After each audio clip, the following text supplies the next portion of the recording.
I'm dealing with the entrepreneur sales part of me that says, I just want to go out there and sell the crap and grow the business and expand.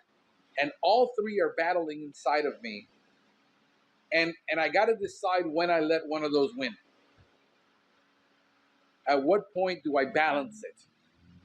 Do I manage it? Do I say, look, right now I'm at a point in my life where I know who I am. I'm happy with who I am. I'm happy with who I've become. I'm happy in my own skin.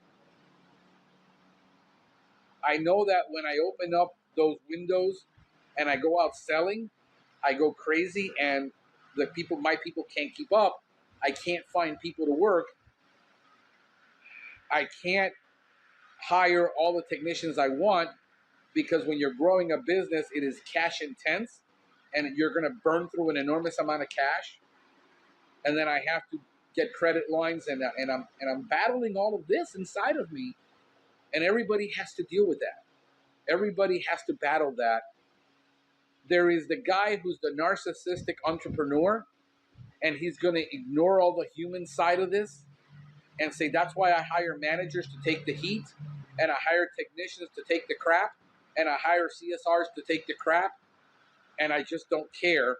And I deal with a lot of those people, and I dealt with them, and they've grown very successful business at the price of everybody else.